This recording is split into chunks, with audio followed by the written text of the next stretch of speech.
Good evening, everybody, and welcome here to Steve's Wrestling Ramble. Welcome to the Sports Talk Network channel. As always, you can follow me on the Twitter at the Ramble underscore WWE, or you can find me on my personal Twitter handle at Army underscore strong underscore 06. Now, as I promoted last week, and I've kind of semi promoted it in a low key way in my videos this week, that I am part of a game. We are taking a break. Who done it? As I shared in that specific video about it, about how I'm doing so far, people I've been talking to, and all that other stuff. The stuff that I can share as of now. The rest I'll be sharing at the end of the game with the tell all. But again, quickly to plug it, you can follow the game on Twitter at WhoDoneItDB. If you are going to follow along, be part of hashtag Team Kapleen. I do say that you should ring the bell to that Twitter handle, so you know when it does post, when the game does continue, because murders and things can happen at any point of the day. So if you are following along, cheering me on, or whoever else, that you are locked and loaded, ready to go for when that happens. The reason I do bring that up, beyond just promoting it in general, because I love it, is because my guest for this evening is a fellow contestant, fellow cast member, a fellow person I am battling to be the winner, but also a WWE fan, and been a WWE fan for as long as he has been. So let's welcome my guest for this evening, the lovely and smart Rebecca. How are you doing this evening? Fine, how are you? I'm doing well. I'm doing well. So for the my audience out here, what is your history with WWE or pro wrestling? How have you been a fan? I've been a fan for about I'd say about 35 years around there. My first memories of wrestling are watching the Hart Foundation and the British Bulldogs. I'm not only a fan of tag team wrestling, I enjoy it in general.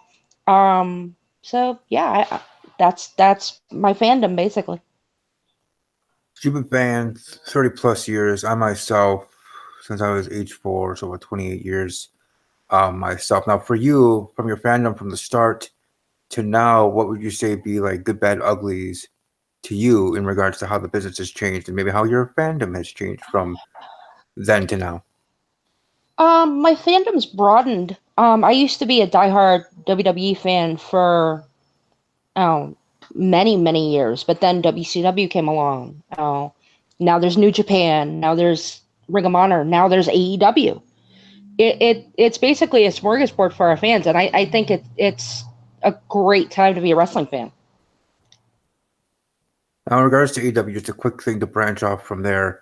What are your thoughts on this new company? Do you think it's going to be something that, again, as people bring up, it's either A, going to destroy WWE and be the kingpin, or not last? Like, where's your thoughts in regards to the future and even the promising future of AEW?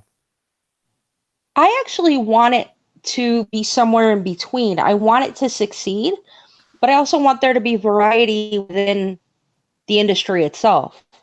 Because if there's no industry, we're going to have like what we've had for the past 19 years, around 19 years, with there only being really one game in town.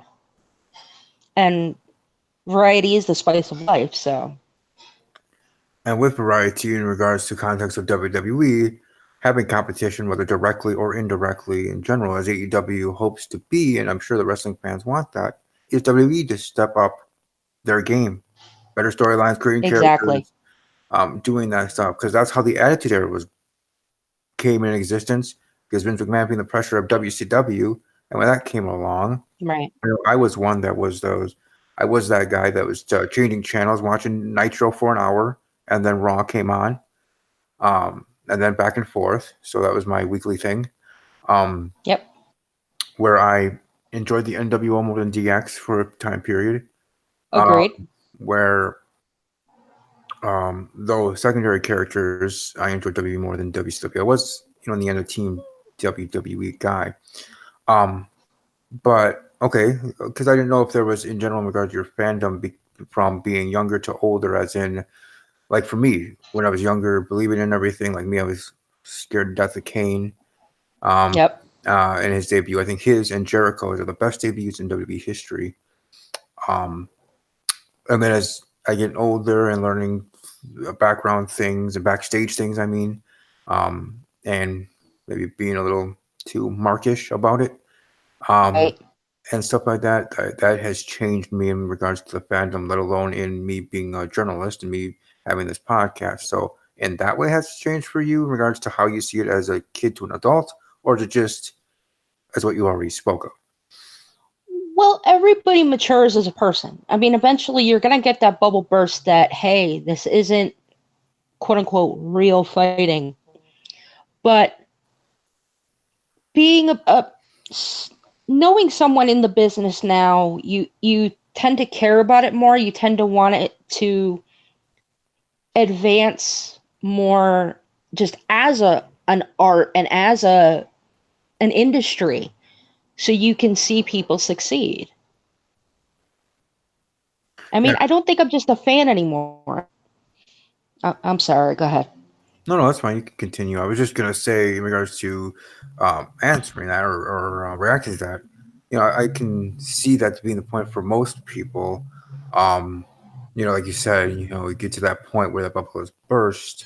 I think for me, beyond it just being burst of it not being real, my mind being blown of all the stuff backstage that has happened in the past during my Right. childhood or currently of politicking, relationships, and other interesting things Burials.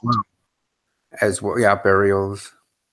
Um, I think more so the politicking of superstars Yeah. uh, in such like that that I wouldn't even thought would be that way backstage in regards to trying to get themselves over. Um, but still, for me, I've always been in WWE camp and with AEW here and with the other companies, I like them and I'll give them a chance. But Right. as, as I say in my You're a show, diehard. yeah, well, yeah, people want to call me WWE fanboy, that's fine, but that's just how I am. Because I always say with No. superstars that are popular on the indies or popular in other countries, not countries, companies, I am that one Yeah. that says, well, if they come to WWE, then I will really see if they are what they are out there.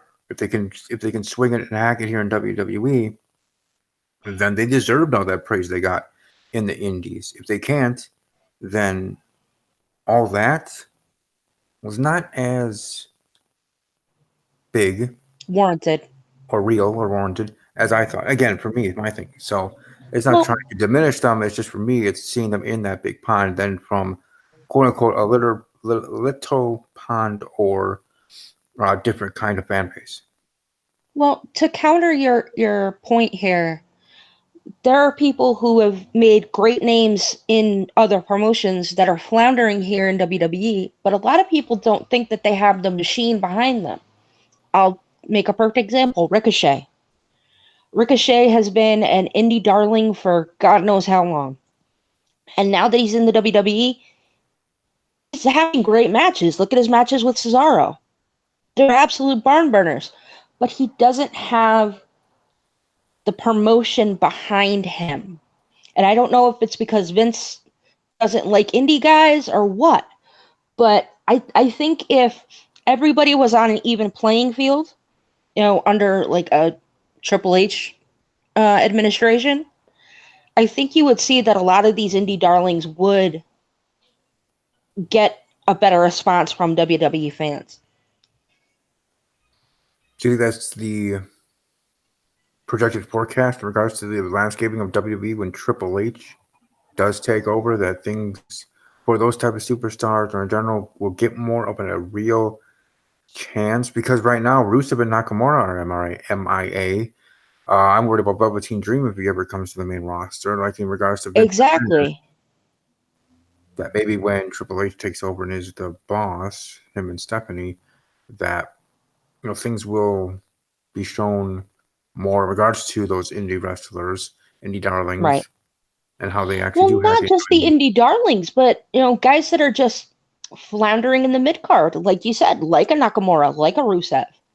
Rusev Day was white hot, and then he just, Vince just takes him off TV. I mean, I hear rumors that it's just because Rusev wanted time off, but still, before this rumor came around, he wasn't on TV, and People just forgot about it. People, it's like Daniel Bryan says, people are very fickle.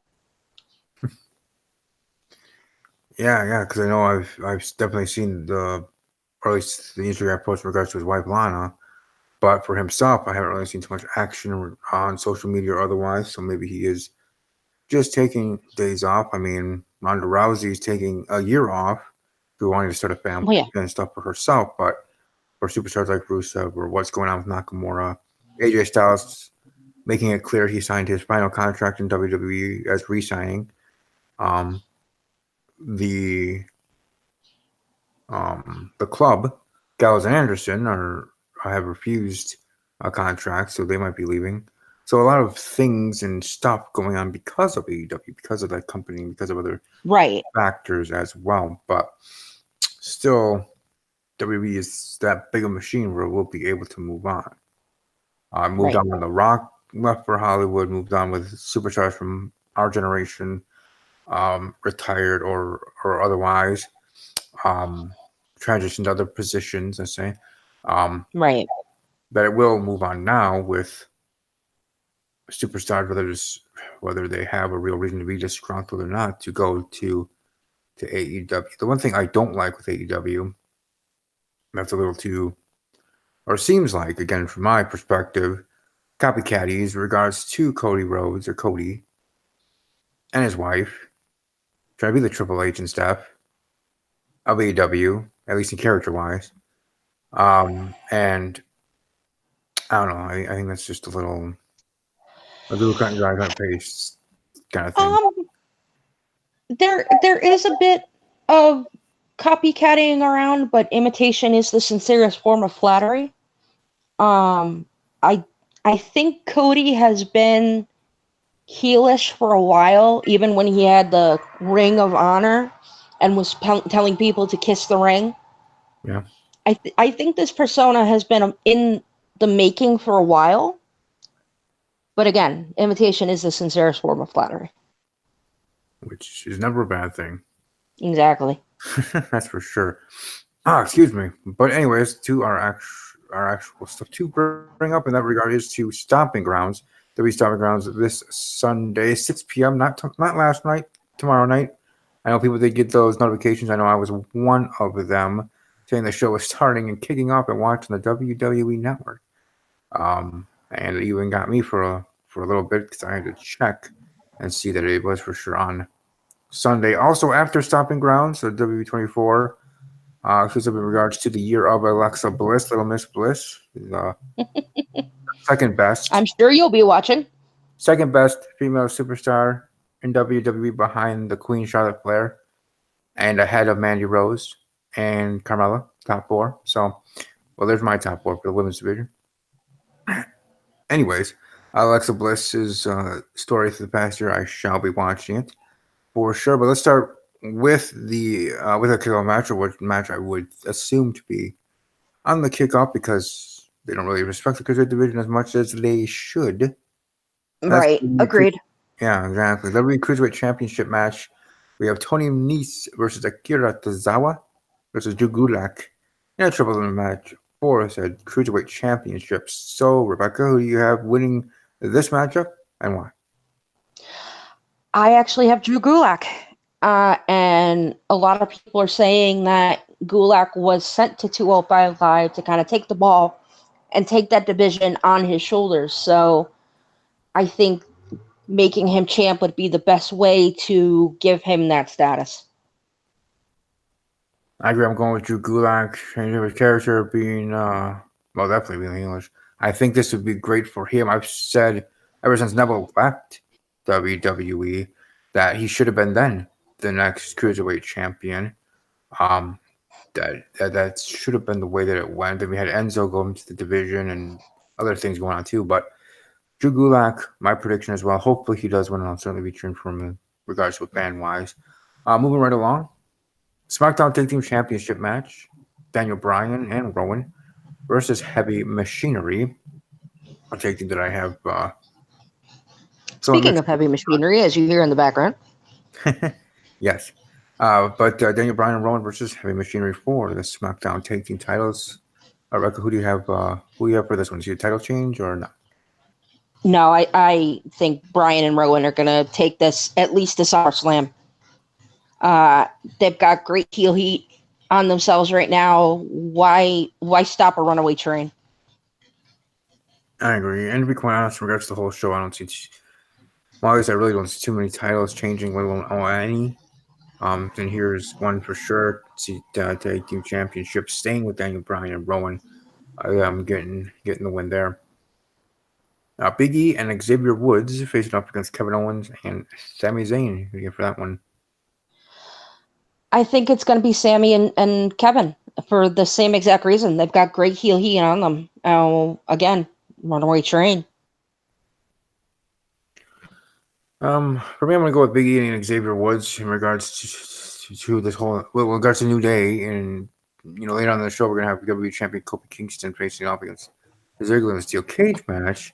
So for Right. Big E and Xavier Woods, I think if this match does kick off the main card, kick off the actual show, like I think and assume it will do, start off the show hot, not just with the match itself, but with Big E and Xavier, with the faces getting the win. So I'm going Right. Xavier at least here for this match.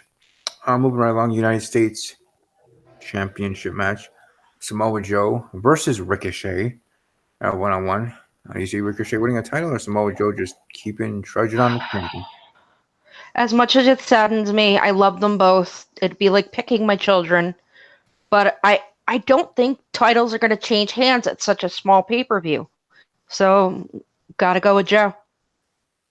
Same here, going with Samoa Joe to retain, though. Probably hard fought match, 15, 20-minute match, and Samoa Joe retaining. Um, by any Although means, Ricochet's going to give it a heck of a show though. well, that's for sure. That's for sure. Next up, Roman Reigns versus Drew McIntyre, a rematch from WrestleMania. Roman Reigns gets the win, his first match back after battling leukemia. But here at Stomping Grounds, the rematch, it does happen. Who do you see winning here? Roman. It's Roman Reigns. Roman Reigns. I mean, he lost to Shane McMahon there in Saudi Arabia. I think we're going to see Roman get the win, get back at Drew for his interference. And then the rubber match is going to probably be a handicap match between Roman and Roman, and then Shane and Drew, 2-on-1 at SummerSlam. All right. And I don't know if, in regards to Shane McMahon, he'd be in that match. Like, I would think, like, for Shane, as much as he would, be in that match, and from the rumors I've been hearing in regards to his push that he could be getting a WWE title match, maybe not at SummerSlam, but in the future, then if we do have that, then Shane McMahon getting that pin again, sort of thing, Yeah. if Yeah. that's the case. Now, moving on to a match that I'm going to be very heavily interested in, the WWE SmackDown Live Women's Championship match. The champion Bayley against Little Miss Bliss, Alexa Bliss, technically from Raw. But Wild card Bayley, rule. I know, yay, wild card rule. Bayley versus Bliss, 1-on-1 for the said. I mean, yeah, don't get me started with the wild card rule, because we have Oh, we could SmackDown do a whole Live. episode. We have SmackDown Live going to Fox in October, so WWE has the idea of having this wild card rule, so we could just have the brand split basically be nothing, and basically already be eliminated without it actually being Exactly. eliminated. Trying to come up with what they thought was a noble and highly entertaining concept, where when you just have the same four, then it's not as interesting and as shaking things up as it seems to be. If it was different stars Right. each week or each show coming from the other brand, then maybe it'd be more entertaining to me. But anyways, Bayley versus Bliss. Who do you have getting the W? I have Bayley. She cut that awesome promo last week, or this week, I should say, and started a great feud with Alexa. I think they're going to make Alexa chase. Alexa has been out for a while, been injured. She came back for a short time, then was back on the shelf. Kept doing her Moment of Bliss talk show on Raw and SmackDown and otherwise, and I obviously enjoyed it. But with her now coming back and getting this title match, Bailey winning said championship at Money in the Bank, winning the briefcase, cashing in, becoming champion? Are they really going to have Bailey lose it right away, or seemingly right away, like the next pay per view that the women can be on, defending Right. the championship right away, sort of thing, her first pay per view title match?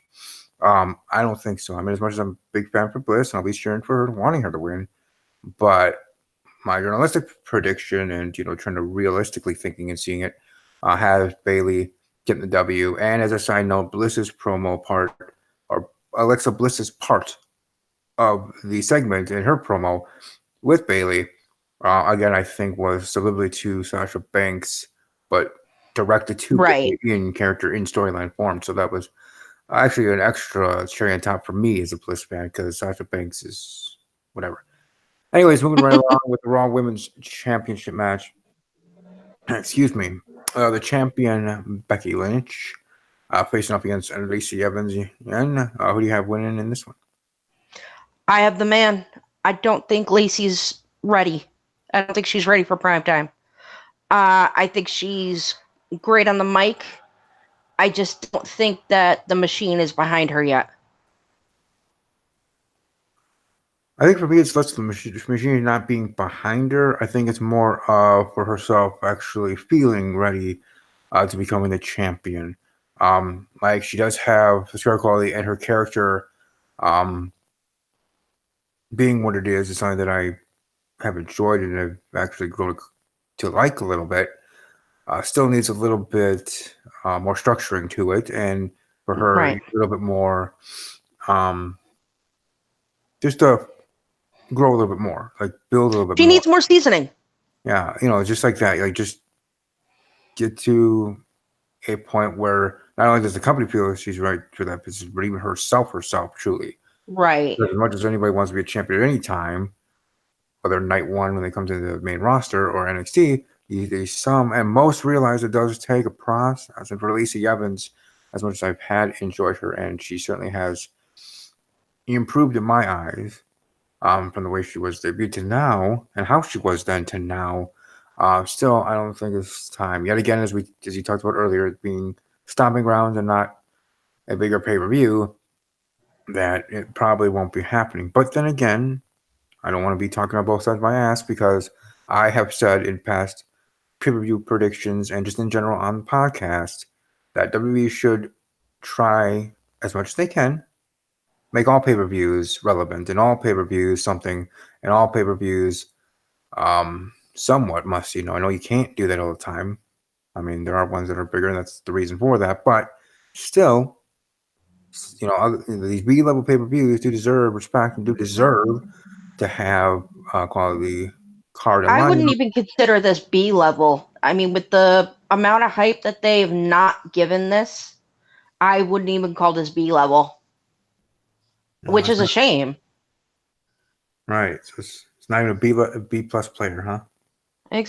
No. No.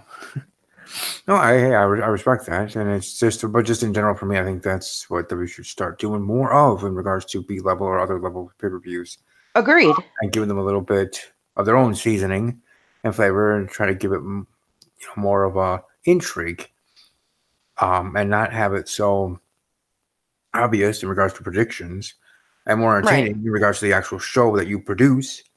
That hopefully that is the case here at Stomping Grounds. We get a little of stuff that we A didn't expect or thought would happen, and B entertaining things even in matches that we did already know where it was going, sort of thing. Um, Right. just something like that, because in in it all these superstars on the card, obviously, are in it all, and stuff like that. That I think that with that, we as fans should A respect that, B want and believe that they're going to bust their ass to give you the best match and give you all what they have as they do each and every night. Um, Right. Moving on now to the co-main events. To one of the main events, we'll start off with the WWE Championship match. Kofi Kingston facing up against Ziggler in a steel cage. Do you have Kofi retaining, or where do you see it going here? I have Kofi retaining. I think Ziggler was used as a placeholder because Sammy couldn't go to Saudi Arabia. So they put Ziggler in just to fill in story time and everything else. So yeah, I see Kofi retaining. Yeah, same here. Kofi Kingston getting the win. Ziggler always has these good, passionate promos, but I know that it's never going to lead to really anything in regards to actually winning matches, let alone And championships. that's such a shame. I know, but it's to a point where it's getting old because each time he returns or each time he's in a big feud where you think maybe they might just, but they're going to actually have him being the champion beyond the time he actually did become world champion with the cash-in, winning the briefcase, that, they're actually going to do something with him where in the end, then they just Right. don't. Like, they promote it as a company would, promote it, try to show that, both men can win. But with Ziggler, they do that so much. It's almost like the boy that cried rope, and at some point, we're just not going to believe it. So I think it's gotten to that point for me in regards to Ziggler, like great promos, he's good on the mic, but we just he can sell the match and make you think he's gonna win, but in the end he ain't gonna win because Kofi Kingston's gonna win, at least in this particular instance. But Dolph is also another example of the machine not being behind him. hmm, If the machine was behind him, if they actually sold him as a legitimate contender for the belt and didn't use him as a placeholder, I think a lot more people would be into the match and into the pay-per-view in general. true. I certainly also have been hearing in regards to ticket sales being low in regards to the pay per view itself as well. So interesting Ticket to sales, see. uh, uh, ratings numbers have been at almost all-time low. Morale in the locker room is low. There has to be a reason. For me, I think there needs to be a regime change. But Vince is going to let go of the WWE when you take it out of his cold dead hands. Mm-hmm. And I get that. If I was Vince, if I was him and his age and situation, I might feel the same way. I'm not just gonna let you take this from me. Been all my life, and I built this with nothing without me, sort of thing. But probably will be when that happens. Triple H staff take over and whatever Shane will do. Um, Right. that maybe things then will change and we'll see what WWE is then. I understand that though, but Vince should know that the writing's on the wall. Oh, attendance and viewership isn't down because they can't afford to do things. They just got what was it, $50 billion deal with Fox, Yeah. and they're gonna produce a second-rate product. Yeah, Anyways, no, like I said, this could take a whole episode. I'm sorry to no, that's go ahead and fine. continue. No, that's fine. I get it. I understand. But it just, for me, in regards to Vince McMahon, in regards to the regime change, whenever that does happen, I think things, of course, will change. Just hope that it does change for the good. Moving on here Agree. to the main event, we have the Universal Championship match. We have Seth Rollins facing off against my dude, Lone Wolf Baron Corbin. Baron Corbin will be announcing who he actually does pick as a special guest referee. There's also the outside chance in regards to Brock Lesnar showing up and cashing in on either of them. Seth if he retains or Baron if he wins.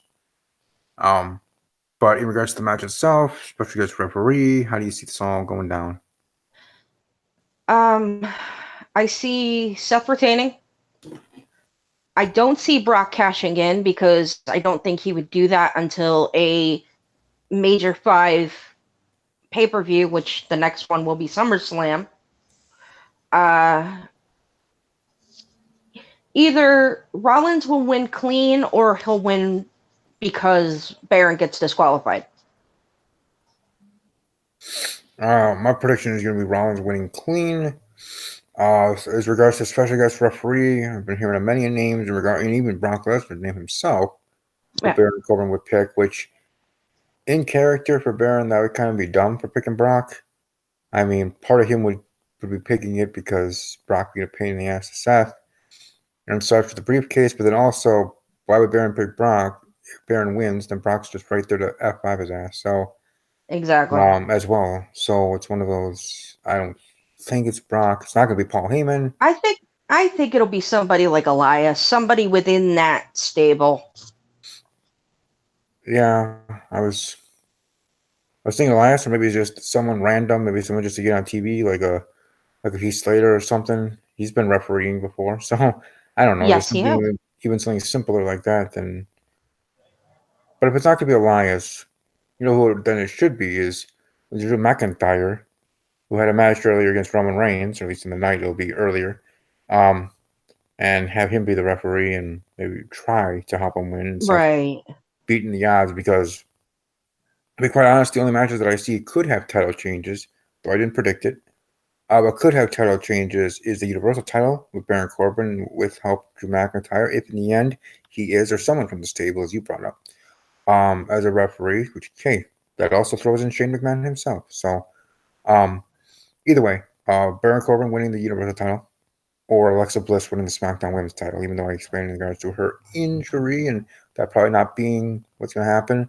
But those two are the ones that I see the most because of how much WWE does value Alexa Bliss and how much currently, as it seems backstage at least, WWE values Baron Corbin ever since he had the look change, the character change, the change in him. That I think that was the start of what seems to be a long running push, long build sort of thing, slow motion, slow build to him becoming champion at some point here currently. Though that was the case, he should have won the championship when he was Mr. Money in the Bank, but he didn't.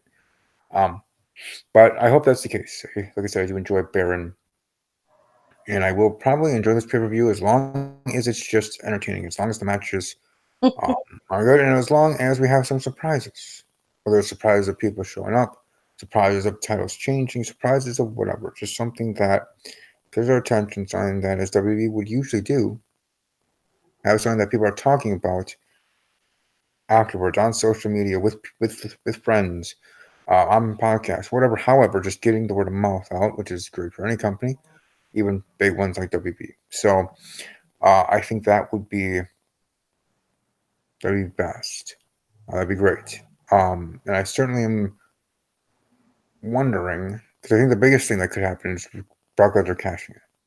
I don't see any like big returns. I don't really see any surprising returns like in that way. But there's like big things in like title changes maybe, or Brock cashing in, which would be a title change in its own right. So I think those are the biggest things. But as the card is constructed right now, heading into the pay per view, what match would you say should be match of the night? I hope Kofi is match of the night. Just because he's already on this meteoric run, and I'm really hoping that they're not using Kofi as a placeholder champion. What I really think will be match of the night. Mm-hmm. Um, I'm thinking Bailey Bliss.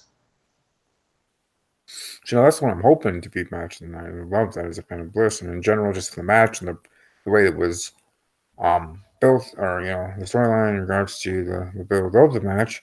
But my actual pick for probably to be, excuse me, probably to be the match of the night is actually Roman Reigns versus Drew McIntyre. I think they actually Really? can have a not going to drag out fight. Drew McIntyre taking it to Reigns. Reigns still getting the win. The third or fourth spear or something, finally keeping Drew down. Stuff like that. I think that could be a knockout drag out fight. I think that could, in the end, is my prediction being the match of the night, in regards to what the card holds. I do see big things in regards to the cruiserweight match, triple threats. I am a fan that enjoys multi superstar matches. I know there are ones out there, many are of them, that don't like it because it's a cluster mess. Um, with having triple threats, fatal four ways, elimination chambers. I mean, Right. the only ones those fans, the only ones they do like are the Royal Rumble because it's the Royal Rumble. But other type of multi superstar matches, they are not into. But me, I like I'm more the merrier kind of guy. As much as yes, sometimes it can be a mess sometimes, and that's where you do get botches or most of them. But I just still enjoy it because more unpredictable, even depending on the situation, more unpredictable, having more superstars in said match, sort of thing. So that's Now, what like now, oh, go ahead. I'm sorry. no, go ahead. My thing about multi-person matches is there has to be a balance. There can't be something like happened at the Greatest Royal Rumble where it's a 50-man Royal Rumble and you don't know who half these people are. Something like that has to be special. So, like the Royal Rumble, like an Elimination Chamber, something like that. There has to be a nice balance. Excuse me. I'm sorry about that. I mean, like for me, even the championship scramble matches, um, and stuff like that were interesting because the unpredictability of it, the intrigue, the excitement, there's a lot of that. Just as much as I'm enjoying the 24/7 title in its own right, being with a bunch of superstars going for that. But yeah, overall, like I said, that's what I think the match of the night should be Roman Reigns and Drew McIntyre. But that pretty much should do it in regards to Stomping Grounds. Not too much to really bring up in regards to that pay-per-view. I mean, after that, we move on the road to SummerSlam in August, and then from there, um, so like I usually will do, I will be doing a live reaction to a match on Sunday. I haven't picked which one. It's either going to be the Universal Title match or the SmackDown Live Women's Championship match. I unfortunately do not live stream the whole show. I only live stream and do a live reaction to one match that I pick. I will be live tweeting with me and everybody part of the big, large group chat, and whoever else wants to join in on the fun. I will be tweeting during the show, giving our thoughts and our reactions. I know Kyron and others are good with that. Are good, are certainly entertaining with reactions, especially if Baron Corbin wins. I know Kyron and others will have some 10-second videos, let's just say, of their reaction if Baron Corbin wins. Um, but I will as well. But either way, that's what I'll be doing on Sunday night. One live reaction, live tweeting during the entire show. And then after the show, we'll do a quick review of the show. And then next Thursday for the Ramble, another episode, I'll be doing a more nitpicking specific review with my team and with others, whoever is able to join. Um, and then we head on to SummerSlam. SummerSlam is going to be balls of fun up in Canada. So if there's any last words or things you want to bring up, stomping grounds, wrestling, or whatever's on your mind, Rocky, you're welcome to bring up, or you're welcome to share where people can find you on social media if you wish to share that, or anything else that you want to share before we say adieu. Well, if you want to follow me on social media, my handle is PokerLady718. That's pretty much all over social media, except for my Instagram, which is ROTCBrat718. Um, I really want to thank you for having me on your show and hope we could do it again sometime. Indeed, and like I already said, you can find me on Snapchat, on Instagram at StevieK_06. You can find me on Twitter at the Ramble underscore WWE, and again, my personal Twitter handle at Army underscore strong underscore 06 for the game that I am playing. Who done it? Welcome to follow the game at Who Done It DV. Ring the bell. Know when the game does continue. It does not come back. We have a 3 week break. It'll be nice for everybody. We'll be back on July 16th. 16th. On July 16th, the game will continue and shit will go down. So we continue then for the game, but I do appreciate if you join. If you do, let me know. Again, tweet me, mention me in a tweet, and then use the hashtag Team Complete, KOPPLIN, my last name, Team Complete, and be part of the team and cheer me on, and hopefully, uh, hopefully I'm the winner. But I just wanted to share that because I really do enjoy being part of that, and I have for the past 2 seasons, the past 2 games there. But as for WWE, Stomping Grounds, whether going into it, most fans think it's crap and shouldn't watch or shouldn't even care. Fine, if you don't, you don't. That's your business. I'm not going to change your mind. But for me, I always am intrigued by any pay per view at any level because I want to see what it'll do. I want it to be better than our expectations, even if our expectations are low. It still is would then surprise you of how good that show could even be. And just in general, for as a viewing audience and as a fan of WWE, I want Stomping Grounds to be something that actually is worthwhile. That isn't just something that they're just having here, and then just not even thinking about it and already just going to SummerSlam. I mean, I get it, but then I don't. But anyways, hope you all enjoy the rest of your weekend, enjoy your evening, have fun in your hometown, your area, the weather in your area. I mean, it's nice and cool here in Wisconsin. And above all else, as always, take care.